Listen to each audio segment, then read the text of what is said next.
you to have been confused.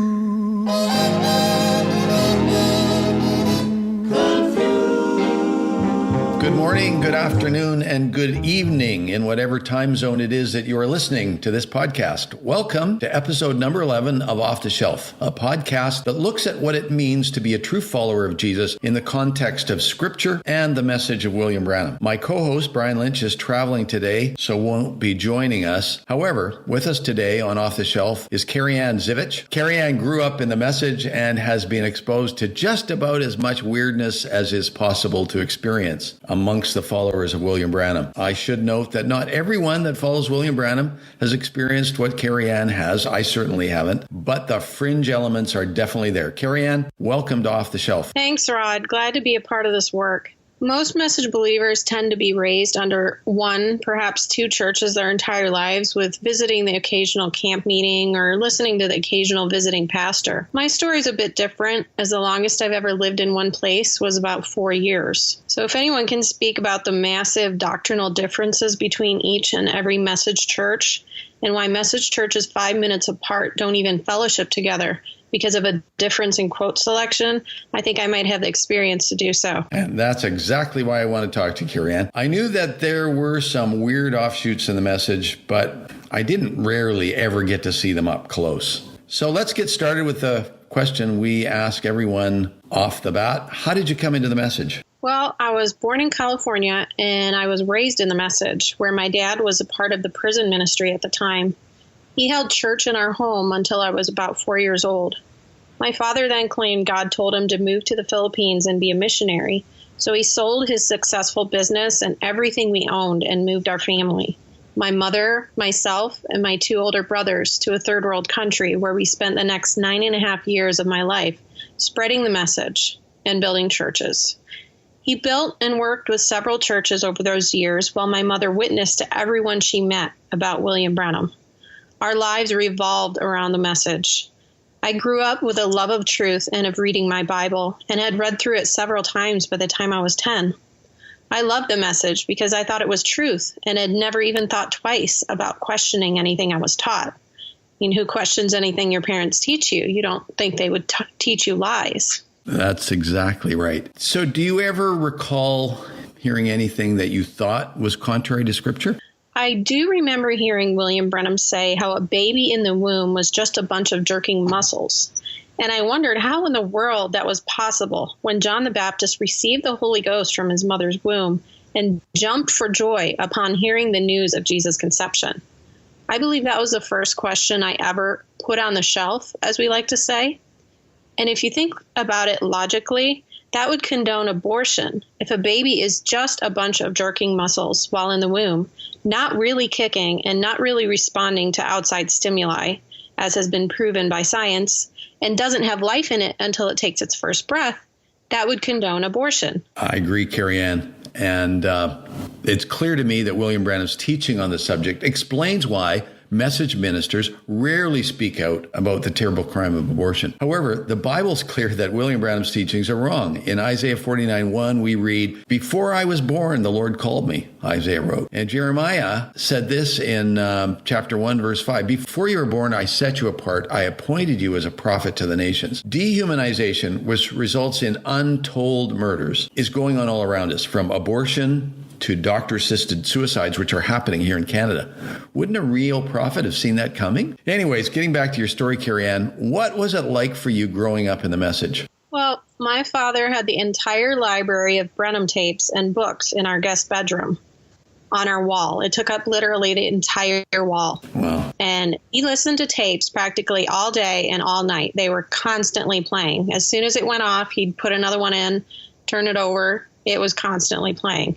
He had no life outside of reading his Bible, reading the message, listening to tapes, talking about the message, and praying. That's all I remember of him growing up. My mother, on the other hand, couldn't get through 2 minutes of talking to someone without witnessing to them or telling them about William Branham. Speaking the word was a topic with much weight in our household. And by the age of 7, I had always wanted a baby sister. I was praying one day in my room, and I spoke the word, so to speak, that my mother would get pregnant on a certain day and she would have a baby girl. She did, in fact, get pregnant on that very day, but had a miscarriage 5 months later. And it was a girl. I believe God was honoring my faith, but it wasn't in his will for my mother to have another child, as that child would have had a horrible life. These kind of supernatural things would happen to me throughout life, with God answering directly and indirectly things I thought I'd never get through, and truly could not have gotten through had it not been for his grace. I had a very difficult time as a child and being born a girl in the message because of what William Branham taught, that women belonged in the kitchen and not in an office. I often recall praying to God to take my life many, many times. My father used all our money building churches and letting people borrow money. And by the third year we were in the Philippines, we ran out of money, and my mother had to get a job at a shoe store. And we made crafts to sell, and we actually ended up begging for money, sending out envelopes on buses to have money to buy food.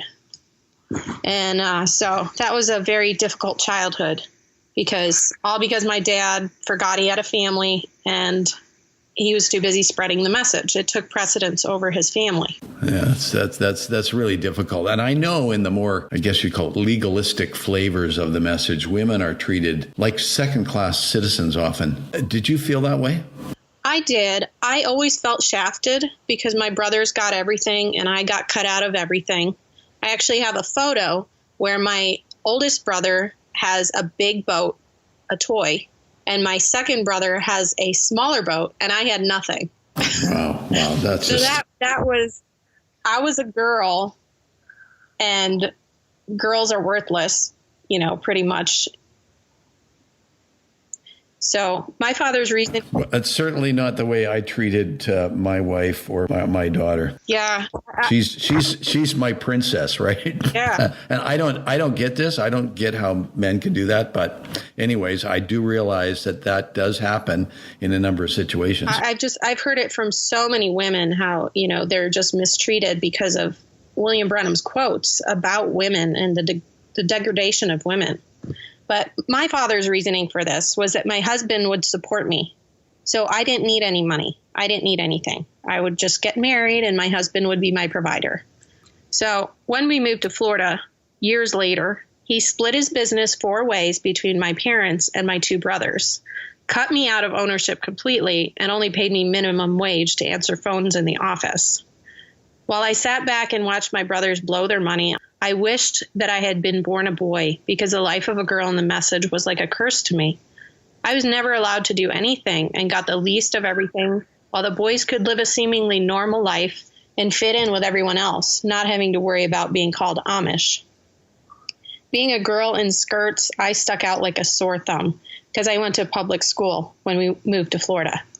I never felt like part of the family, and they wouldn't pay to send me to college because, again, my husband was supposed to support me, and it was seen as a waste. I was raised to be a housewife, as I'm sure most message women are. Well, again, that's not in my books. I always looked at women who were kind of sitting around waiting to get married, and I told some of them, it's such a waste. Why don't you go do something valuable with your life?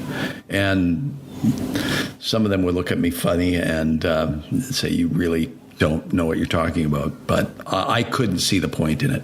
Yeah, I actually ended up having to cultivate my own hobby of web design, and I actually ended up making something of it without college.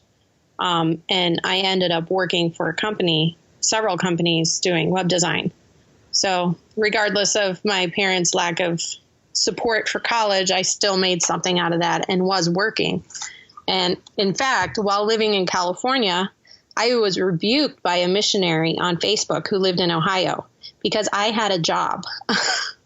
Mind you, this was before I was married. So I guess I wasn't allowed to do anything but cook dinner and be in the kitchen. I asked him if he would prefer I lived under a bridge. He had no answer. Ironically, William Branham's own wife had several jobs outside of the home, and yet he strongly condemned women working outside the home on tape. He certainly did not live what he preached. Yeah, it's really clear that in many areas, William Branham said one thing and then did another, which I guess brings me to another question. Was the message totally clear to you, or were you ever confused by what was taught? Did you understand most of it, having grown up in it? Well, as a child, my father would one month say television was the devil, and the next month be watching all the episodes of Lois and Clark, The Adventures of Superman. Looking back on his lack of consistency, I now see that he got his model of how to act from being so immersed in a message that was preached one way by William Branham and yet lived another way. You could ask 10 ministers what William Branham's position was on a specific topic, and you'd get 10 different perspectives and contradictory quotes. One message tells you Christmas is evil, and then the next message, he's talking about bringing home a tree for his little kitties. Exactly. Our listeners might want to do a search on Google for the article which Rebecca Smith wrote in the Only Believe magazine about her dad, William Branham, brought home a tree every single year, and they would exchange presents. But when he preached, he adopted the Jehovah's Witness stance against celebrating Christmas, which is not the only thing that William Branham adopted from the Jehovah's Witness movement. His doctrine that Michael the Archangel is Jesus Christ is another JW doctrine. And as well, they had a doctrine that the millennium would start in 1975, and his 1977 is not that far off. So there was confusion. Yes, it was quite the confusing life growing up with all those quotes that left every topic open to interpretation depending on which tape you listened to. You could be a more liberal message believer one week and a staunch legalist the next, which is what my family pretty much was. What I came to realize is he preached a different doctrinal viewpoint depending on what denominational church he was preaching at, and anyone can pick that up. Yeah. What I came to later learn was that Joseph Branham was allowed to have his very own television in his bedroom growing up, and they all watched Westerns together, while on tape, television was strongly condemned. Why not take out his shotgun, as he said others should do, and shoot his own television? And then to find out that he went to the movie theater to watch Marilyn Monroe's smutty and half-naked movie, River of No Return, that was another appalling thing to learn. Where was the discernment of a supposed prophet to shun the appearance of evil that he himself condemned time after time on tape? One of my favorite quotes was that I'd rather you live me a sermon than preach me one, because your life speaks so loud I can't hear your words. He certainly didn't follow his own advice on practically anything he preached against over the pulpit, from television to cutting his daughter's hair to allowing them to wear pants, sleeveless shirts, skirts above the knee, himself wearing shorts and mowing his lawn topless. The double standard doesn't seem to end. Seems do as I say and not as I live should have been his motto. I agree with you again. My favorite story is William Branham saying that only sissies wore shorts, and then his daughter Rebecca published a picture of her dad in Africa wearing shorts. Like, that's not hypocritical? Absolutely. By the time I was 15, I was so into studying the message that I created my own website with Branham quotes by topic. I did notice some inconsistencies at the time, and for some reason, I only kept the most strict set of quotes on any topic. My mother was one of those who wouldn't allow my friends to come over to play without them putting a skirt on. So I'd let them borrow skirts before they walked in the house, and they put a skirt on to come over. So that's extreme, but that's sticking to the message. Applying the token to your house, not letting all those things into your house, I guess. My brother's friend was also not welcome in our home until he took out his earring. This is crazy. So I've been to churches where the women were not allowed to wear zippers in the front of their jean skirts, or even converted jeans because they pertain to a man's garment. A jean skirt with a zipper in the front? Really? Women had better stop wearing t-shirts because that's mostly a man's garment. Socks, trench coats, the list can go on. Many other things that are predominantly worn by males and stick to only wearing dresses. But then again, men and women were both made tunics by God to wear in the Bible. Those are considered dresses. I think the whole point is missed, that it's not about the article of clothing itself, but the distinction between the sexes that I believe God was trying to make a point about. and for a woman to not deliberately dress to look like a man and vice versa.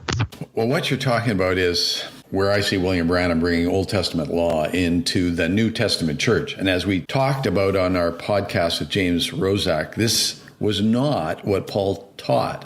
In fact, Paul says in Galatians 5:4 that if we try to live by the law, then we are actually alienating ourselves, which means to cut ourselves off from Christ.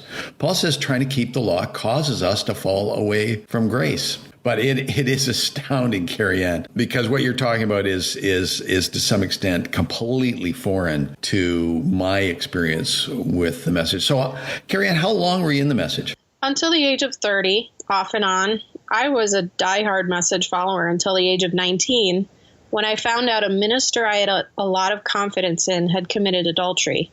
I'd heard of many such big-name ministers doing the same over the years, which were quite shocking and quickly covered up, and sometimes caused church splits. But those didn't affect me as much as finding out someone I personally knew and had confidence in could do such a thing. That led to me falling away from the message for a period of about 7 years. Since I just stopped living the message lifestyle without actually researching any of the controversies, I always had in the back of my mind that I'd marry someone in the message and eventually go back to it. Although circumstances in my life prevented it for those 7 years. I was living in Massachusetts at the time, and I decided to leave my whole life behind after attending Brother Yancey's meeting. I had a great job, good friends, and a life I had built for myself over the previous 4 years that I just gave up. I gave it up to dedicate my life back to the Lord and, of course, come back to the message, what I thought was truth. 10 days later, I was talking to the Lord. You said in your word, it's not good for man to be alone, and you gave Adam Eve. Please send me my Adam. Send me my husband. Well, exactly a week later, I met my husband, whose name just happened to be Adam. Interesting coincidence. Yes.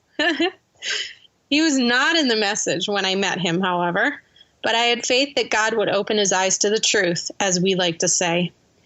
He did give his life to the Lord not long after and leave Catholicism after attending a men's conference a friend of his invited him to a few months after I met him. About a year and a half later, he picked up a Branham life story book I had laying around and decided perhaps the message was true, being impressed by the supernatural miracles and sad life story that Branham claimed. Yeah, it's really clear that William Branham tried to make his life story even sadder than it actually was. And he definitely wanted people to feel sorry for him. So let's talk about some of the splinter groups that you had contact with, because I know you've had contact with some subcults that are definitely strange. We've said on earlier podcasts that the message, in our view, is a pseudo-Christian cult. Walter Martin gives a good definition of a cult when he says, a cult is a group of people polarized around someone's interpretation of the Bible and is characterized by major deviations from Orthodox Christianity relative to the cardinal doctrines of the Christian faith. So the message is clearly a cult, but there are a variety of subcults within the message. Can you tell us a bit about the ones that you've had some experience with? Of course. Let me start with Stephen Shelley. I'm sure there are a lot of people familiar with him. When I was 6 years old, my father decided we should follow after his ministry. We moved from the Philippines, in between our 9.5 years we spent there, to live on his commune property he called Ezekiel's Wheel. They erected 2 small prayer chapels on the property that were open 24 hours a day. In these chapels were a few bins full of ashes, along with a sackcloth cloak to drape over yourself while you prayed, kneeling in the ashes, and you're supposed to pour them over your head. Like in the Old Testament. That's bizarre. Yeah. He was a self-proclaimed prophet who also claimed to have had an angelic commission, had his own life storybook, just like William Branham, and what I would call, he had the Branham complex. After 6 months, we found out Shelley's life story was full of lies and mostly fabricated. Surprise, surprise. My father started questioning some things that were going on and went to find Shelley's father, who filled us in on the details. We lived in a mobile home on his 60-acre property in Smith Station, Alabama. We were actually among the first few families to have moved onto his property during the construction of his tabernacle and prayer chapels. He had numerous tent meetings with many supposed signs and wonders, discernments, healings, rolling on the floor, supernatural lights. I mean, that was a real holy roller church. That's what I would call it. I mean, they were lined up at the front every service.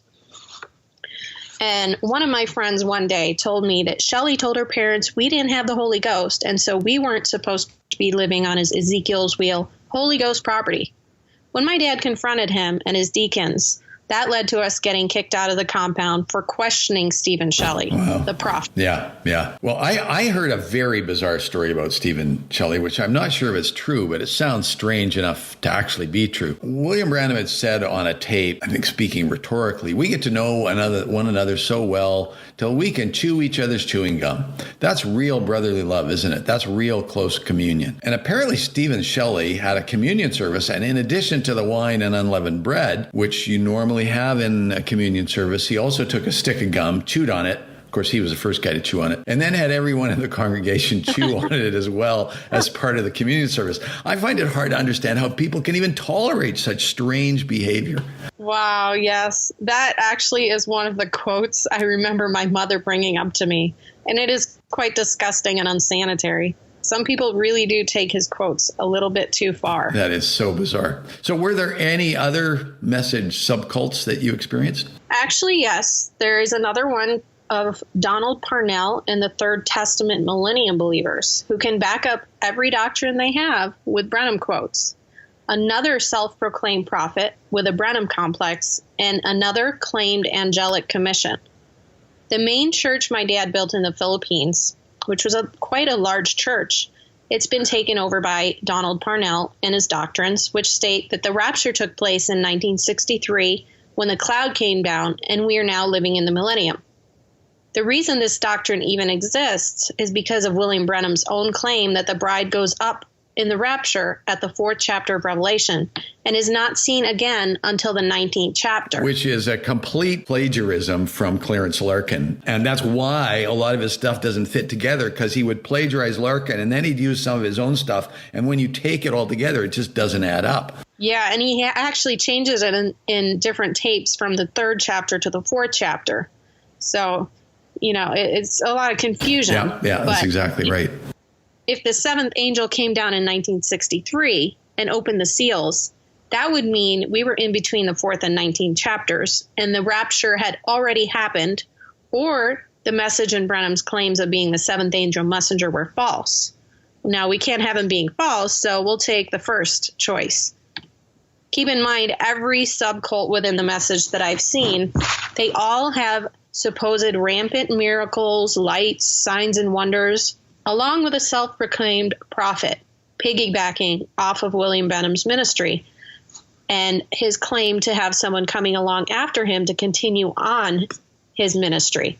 And they have these quotes that they put out that, they are the continuation of William Branham's ministry, because he did have quotes saying that someone would rise up after him to continue it on.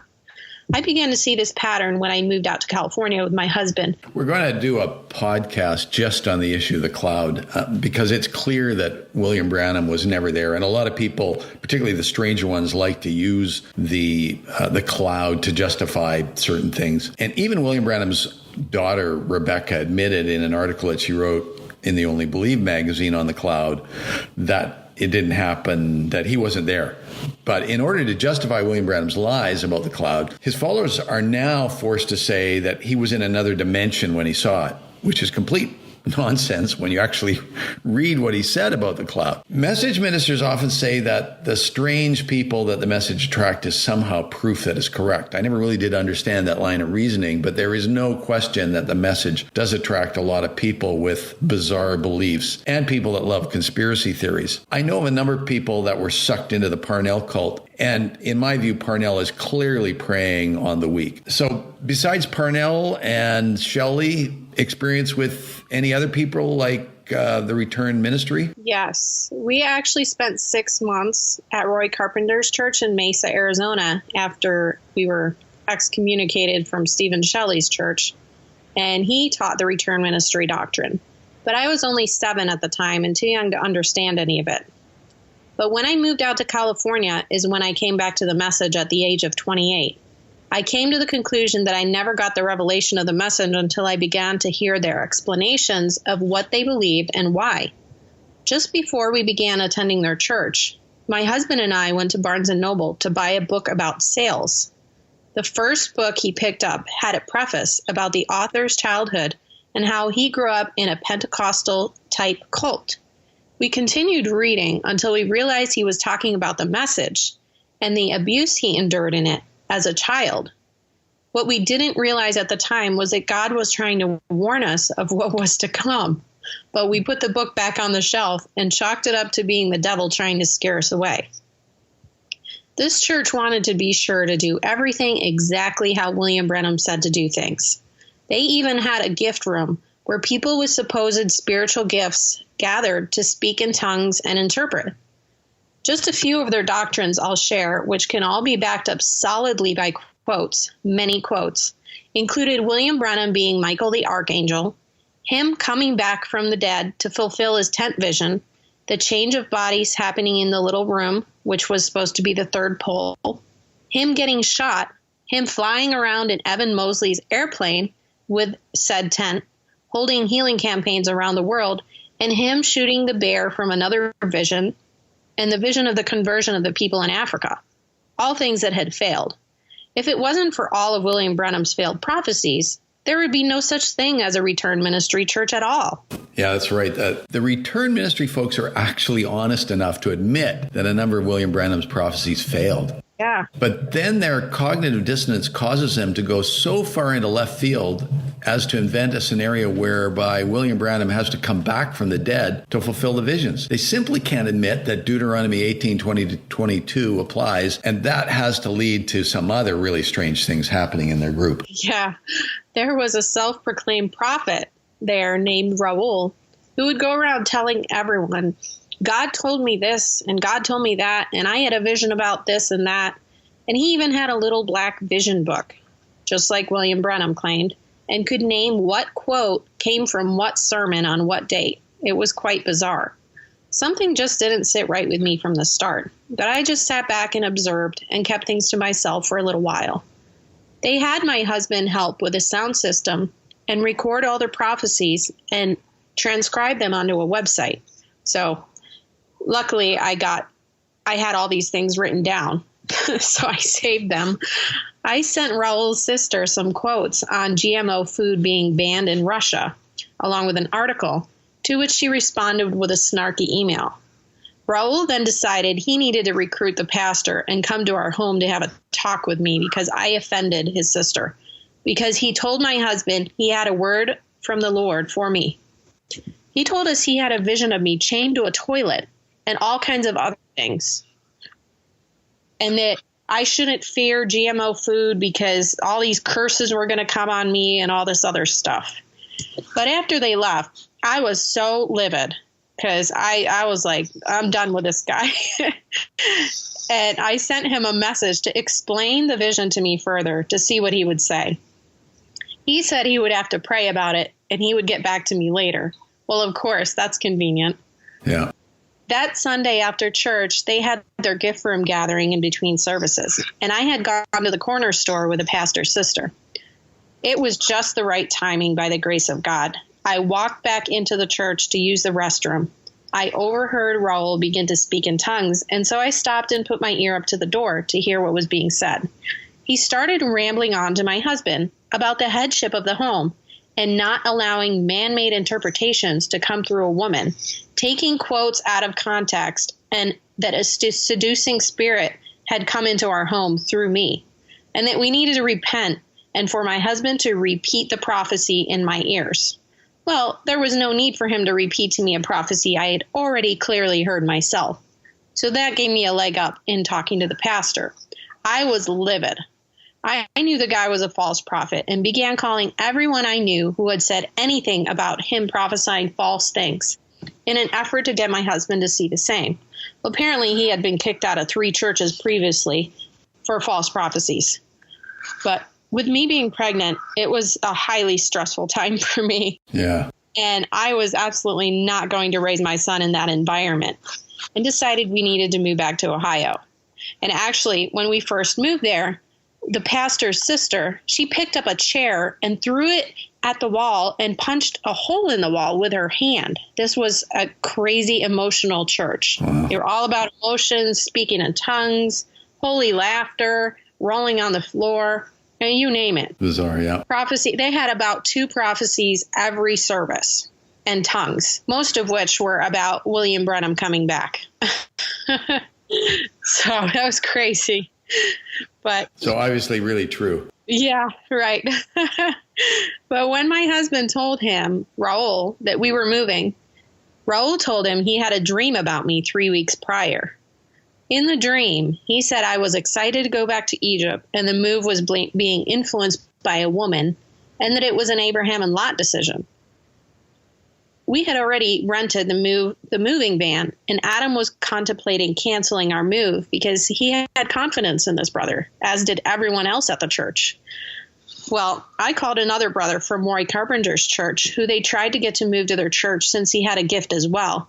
And he was able to tell Adam enough things to convince him that Raul was a false prophet and not to fear him within days of our move, which led to us continuing on with our plans to move to Ohio. Wow, Careyann, that is so bizarre. I can hardly believe that these things actually happened to you. It's just mind-boggling. We try to keep our episodes to half an hour, so I'm going to bring this one to a close, and then we can continue our conversation on our next podcast. Careyann, thank you very much for taking the time to talk with us. And for all our listeners, please come back next week to hear our continued conversation with Careyann Zivich. Thank you, Rod. If you'd like to send us an email, there is a link on the offtheshelf.life website, or you can email me directly at rod@offtheshelf.life, or you can reach Brian at Brian with a Y at offtheshelf.life. On the offtheshelf.life website, we also have a comment section after each podcast. Some of the comments are starting to come in, and we don't care whether they're good, bad, or you just don't like us. Anyways, just click on the title of the podcast and it'll take you to the page for that specific podcast. The comment section is at the bottom of the page. Have a great week, everyone. There may come that day when I'll hear you say that you too have been confused.